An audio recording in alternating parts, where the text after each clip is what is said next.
Hey, what's going on, guys? This is Coin Ace. Welcome back to a new session for the Ace Academy. Today we're gonna learn, or so far I'm very sure you heard about fair value gap and imbalance, and we're gonna talk a little bit about the difference between them. How do I personally use it? Which one I prefer, or what is actually is. If you never heard about it, the fair value gap or an imbalance. Okay, so let's start. Basically, and as you can see right here on the chart, they are both the same. They are both the same. So this right here is a fair value gap, and this right here is an imbalance. It actually depends how you treat it. Because an imbalance is for the old school traders who used it, and I think a fair value gap just came like maybe recently, but they are both the same, but we look at it differently, and I will tell you exactly what I mean by that. And basically what we are waiting for is the candle or the wick just to go down in our fair value gap. And we are waiting like basically something like that. For a fair value gap, we are waiting for the price to just go in this fair value gap right here, so we can actually start going for long. But in the imbalance, actually what we are looking for, if we are treating it like an imbalance, what we are waiting for is the price to go all the way to fill the imbalance, and it's just heading in this area where an area of interest right here, where all the volume is actually trapped below the imbalance. Basically they are both the same, but how we treat them is the different part. Same, guys, fair value gap, imbalance, how they look the same. We treat it differently. If the price went down in the middle, sometimes it could actually go all the way down right here on the edge and then just jump back up like that, fast reversal. And the question is, which one you are going for it? Are you going for an imbalance? Are you treating it for an imbalance, or are you treating it as a fair value gap? Because an imbalance would go below your target, and the fair value gap could be somewhere in the middle, or actually the start, or right here on the edge before it start for reversal. And for an imbalance, it will go all the way deeper, point of interest right here where all the volume is trapped, and then bam, it's gonna push higher. And the question is where to set your entry. We're gonna hit the chart, we're gonna start talking about that. All right, so we have the chart here. We have gold on a 1 hour time frame, and we can see that we have already a fall. And right here we're gonna start look for the imbalance or the fair value gap. Like I said, both are the same, and let's hit it from the wicks, of course, right here and right here. So now we have our fair value gap or our imbalance. It depends how you're gonna treat this, of course.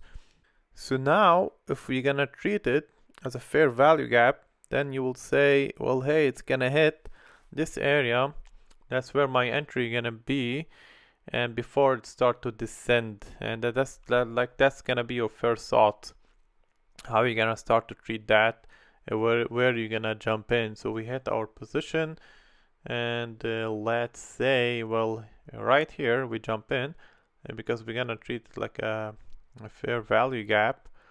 And right here my stop loss in the middle, and now you can see there's not a lot to go on with profit, because it's got tight. It's very tight, because we are expecting it's gonna reject right here from the corner of the fair value gap. But if we say, and the thing is, if it went to start going for an imbalance, then it's gonna stop you out where you are hitting your stop loss, and then it's gonna start descending. So now you say, well, maybe I take it from the middle, then my stop loss is going to be away. But remember, if it's hitting an imbalance, and they are both the same, right? They are both the same structure, but we are treating it differently. And the point is above, where you can see all the liquidity, which is the sell liquidity, where the interest is. So if it's an imbalance, it's going to hit an imbalance, it's going to go all the way outside of the fair value gap. It's gonna hit, it's gonna kick you out, then it's gonna start descending. And here you are just questioning yourself, okay, I see the imbalance, is it a fair value gap, is it an imbalance, where should I put my entry? You're just like a lost here, trying to move it around. And the thing is, now you start to question yourself, now you started to say where I'm gonna jump in, what I'm gonna do.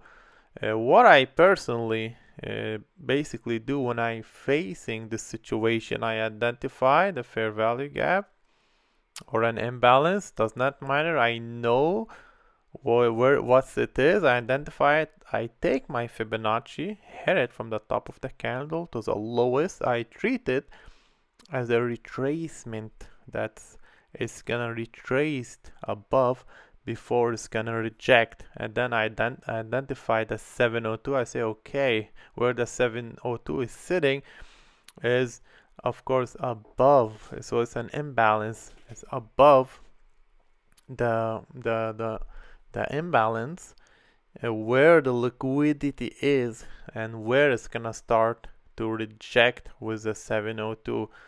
So I hit it above the target because I'm treating it like an imbalance, because the Fibonacci is saying, hey, it could retrace to here, move my stop loss a little bit up where the safe part is, and then now my win target is way down because now I have space.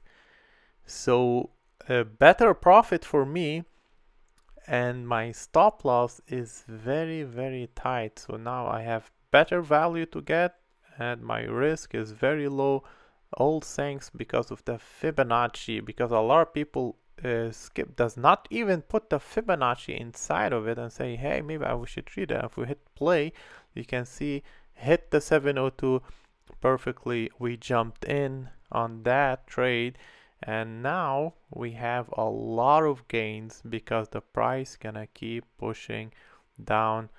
Perfect trade. And that's what I personally do when I get stuck in this dilemma, like which one is it? I see the price, I identify the wicks, I know it's an imbalance. Some people are treating it like a fair value gap. Which one should I go? Where should I put my target? And if you ever got stuck with this, where should I put it? Is it fair value gaps, imbalance? What is it? There's no wrong here. They are both the same. Like I said, they are both the same structure. It depends how you treat it. If you add the Fibonacci sequence to it, then you got your answer. And if it did not hit the sequence, it does not matter because you didn't risk it. You can always catch it back again. Act smart in this situation. You can see where the target exactly hit, which is an imbalance above where the liquidity was being held. As always, guys, this is not a financial advice, and I am not a financial advisor, and I will see you on the next one.